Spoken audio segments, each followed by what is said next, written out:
What is going on, Diablo 2 fans? Dobrunsky here, and I'm back with another Diablo 2 build video. Today I'm going to be showcasing a Poison Necromancer that is centered around using the unique item Homunculus. Typically, a lot of players, when they're building up their Necromancers, they usually default on using the Runeword Spirit and a Monarch Shield because it really is just such a powerful and cheap to use Runeword, but I wanted to do something different and again, make a viable Necromancer build that is centered around using Homunculus, and I did think I accomplished that with today's guide. And like all of my previous build videos, timestamps will be in the description below, so if you guys want to bounce back and forth between the attributes, the skill tree, the gear, or the gameplay, they're there for you guys to use, so please take advantage of them. And a quick reminder, I was messing around with this character live on stream. I stream twice a week on Twitch. Link is, of course, in the description below. Twitch/Dobrunsky125. If you guys could give me a follow there, I'd really appreciate it. Just hang out when I'm MFing and theory crafting different builds. But guys, I really do hope you enjoy this video. Let's jump in.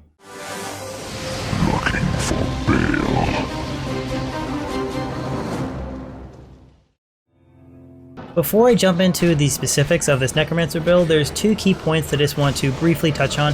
The first is, what advantages does Homunculus give you over Spirit?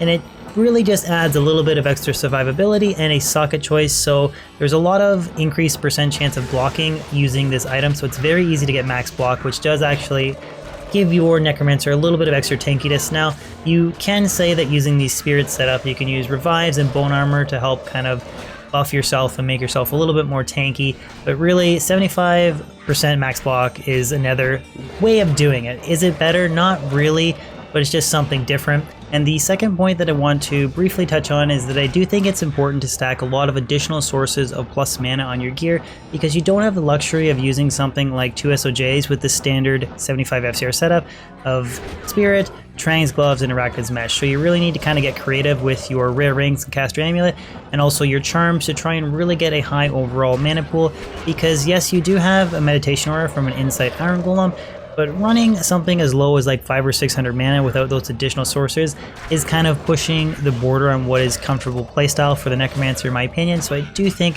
it's very important that you pay attention to your overall mana pool if you're going to go the route of using the Homunculus Shield. For the attribute distribution for this Necromancer, I went the route of max block, so I have just enough strength to equip my gear, which actually is 156 because I'm using Spirit on the offhand. Now, technically, I could save a couple extra strength points if I used an Ethereal Monarch, but I don't actually have one on my character right now, so it is 156, but I actually only have, I think, about 10 hard points into strength, because I do have a lot of plus strength gear on my charms in my inventory, which we'll see that in a little bit when we cover the gear. And then I have 209 points into dexterity, that is to achieve 75% max block with Homunculus. And then I have nothing in energy, and then 363 points into vitality, which is 1209 before battle orders, which is actually just under 2k health with CTA, which is really nice considering this is a max block setup. And I have 44 fire res, 67 cold, 54 lightning, and 51 poison. So even though poison isn't super important, I do have a pretty decent spread of resistances as well with this setup. Because my character is a little bit more tanky going the max block route using Homunculus, it does kind of open up a couple of different options on how I invested my skill points. So starting off with the Poison and Bone skill tree, I maxed Poison Nova, maxed Poison Explosion, and Poison Dagger just to fully synergize our Nova, which is actually 10k, that's pretty solid. Anything higher than that, you don't really notice a difference on the initial kill, at least I don't think you do. And then I completely maxed Corpse Explosion, and then I just have one hard point into Teeth, and that's really just to unlock all the other skills. The reason why I went with a max Corpse Explosion is just to increase the overall skill radius. I don't have anything into Bone Armor. A lot of people asked about this when I was streaming this character live on Twitch. I don't think Bone Armor is necessary, or actually even using revives, if you're going the route of max block. Now, if you're using Spirit, max block can actually help increase the survivability of your Necro, so that is an option, but since we're going the max block route, I don't have anything into Bone Armor. And then for the Curses skill tree, I just have 3 hard points into Amplified Damage, which actually gives me plus 20 with all of my other plus skill gear. I think that's a big enough radius for me, so I didn't invest any other points beyond that. Now, I have gone the route of using lower resistance, but for this build, I wanted to kind of change things up a little bit, so we're only using Amplified Damage. You get to see kind of how effective it is when we go over the gameplay. But then the final skill tree is the Summoning skill tree. I don't have anything as far as Skeleton Mastery or Revives, because again, I don't think you need it with max block. But I have 1 hard point into Clay Golem, 1 into Blood Golem to unlock an Iron Golem, which I Iron Golem Insights to get that Meditation Aura for mana recovery.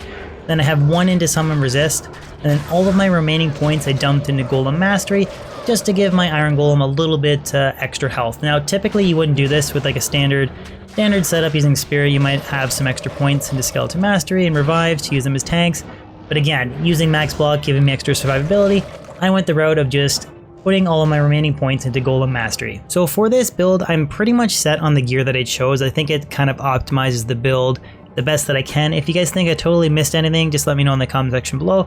But starting off with the weapon, I have one of the best single player finds that I've ever found in D2. It was a 249 D-Web that I put a -5 +4 poison facet in. So it's just super solid, super rare. It's everything that a poison necro wants. Huge boost to damage. The only downside is there's no FCR, so it is a little bit more challenging to get 75 FCR. And then I pair that with a perfect 5/5 faceted Shaco. Then I have Enigma for teleport. I think that's kind of mandatory for poison necro. Don't run Bramble. Trust me, the additional damage that you gain from Bramble is not worth it for poison necro. And then kind of going through, I guess, the gloves is you don't run anything else on a poison necromancer besides Trangs, that plus 25% to poison skill damage, and then the 2 to curses and 20 FCRs, but it's really just that plus 25 poison damage. I mean, you don't run anything else on a poison necromancer. And then I have a Rax for the FCR plus 1 all skills, and then I pair that with 20 faster roam walk, 10 FHR, tri-res boost with 21 MF, and then I have a 10 FCR, 9 dex, quad res 9 MF ring. The dex goes towards max block.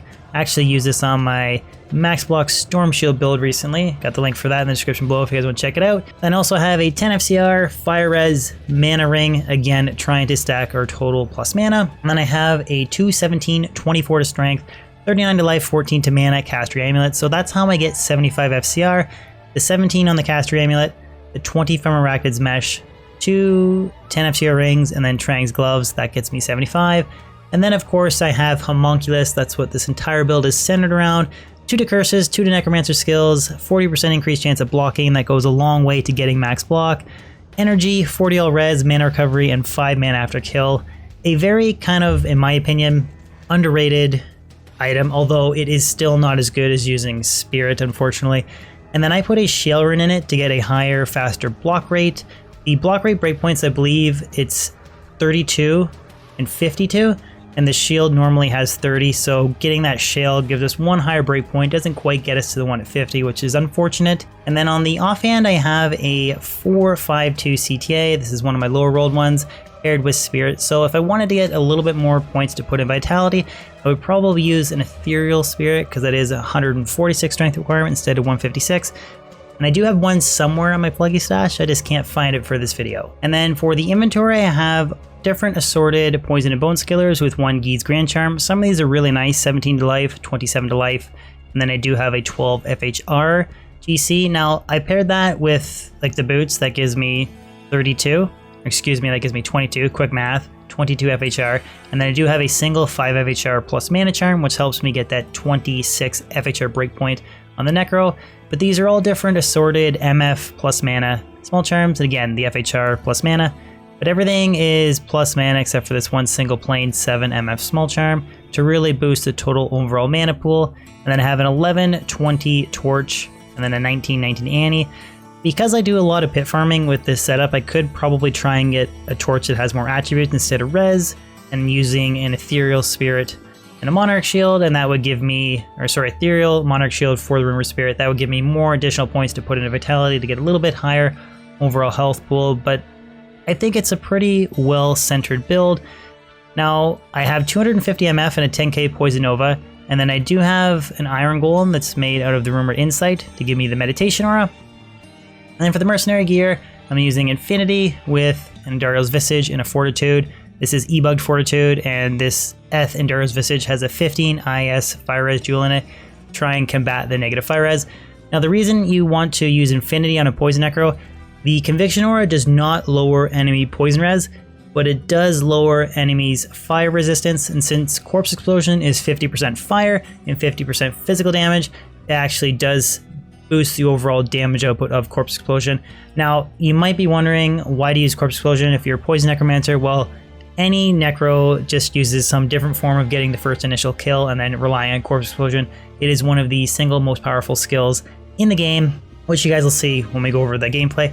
But that is all of the gear, so now we'll dive into just a couple consecutive pit runs and you can kind of see the build in action. So I'm setting the player's difficulty to 7 just so you guys can see it.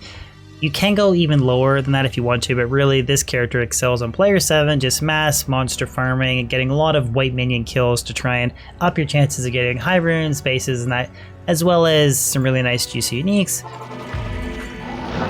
Now, the Necromancer, it's not really possible to get 125 FCR using Homunculus and do it at the same time, but I do think that 75 is okay. Now, the idea or concept with this build is to cast your amp damage, don't get stun locked or block locked by telling right on monsters, casting a couple novas, and then blowing everything up with Corpse Explosion. You will find that if you telestomp right in the center of a pack, you'll kind of get block locked. That's one of the reasons why I have this Shale Rune, to try and avoid that kind of wanting to cast your spells or teleport, but you can't because you're in block lock animation. I'm mostly focusing on champions and boss back, so amp damage, Nova, keeping an eye on our golem so it doesn't die, and then corpse exploding everything. Such an overpowered skill. But amp, a couple novas, and corpse explosion. That's all that there really is to this build. The cool thing about max block is as long as I'm sitting still and have that 75% chance to block, I really do feel a lot more tanky against archers than what I would using Revise with the standard Spirit setup. This is player 7, a couple novas, and just boom, amp damage, blow everything out.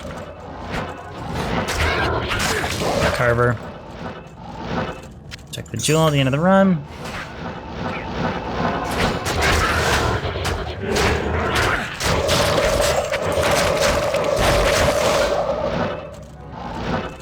Sacred Armor, is that Eth? Oh, it's not Eth, bummer. I really want to try and find an Eth1 bucket. So you can hear the odd, like, lock going off from the max block, the 75, which is really nice. I really do feel like it adds a lot of extra survivability to this setup. Especially considering, like, player 7 amp damage and archers and stuff in the pits. But here we just try and clump everything together. Pull it together. Some novas. Blow up the whole screen.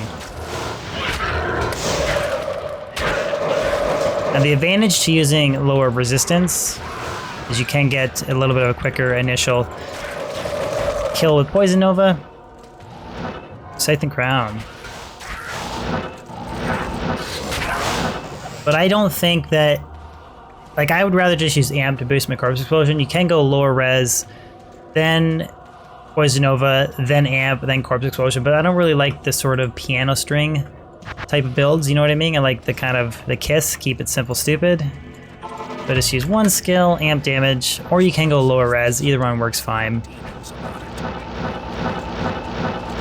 We'll just do another run, focusing mostly on champions and boss packs, but this is player 7 difficulty, and I really don't feel like you have any close call with archers and stuff, although Revives, I have said it and I'll say it again, Revives does kind of accomplish the same thing, but the purpose behind this build is making Homunculus work.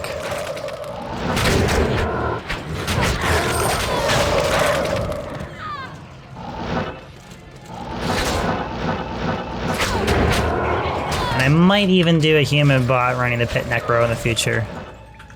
Try and get a little bit more dialed into the character.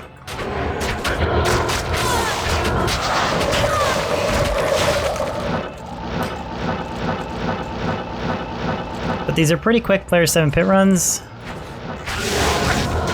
You can blow up the odd white pack, and a bunch of white minions. Because if you do kill 19 of them, they do equal one boss back. So it's not the worst thing in the world killing the odd big pack of these guys. Just teleport, amp damage, Poison Nova, Corpse Explosion, repeat. That's literally all there is to this build. One of the best pit farming builds in the game. There was like a block animation with these archers. Little rejuve. tank it, no problem.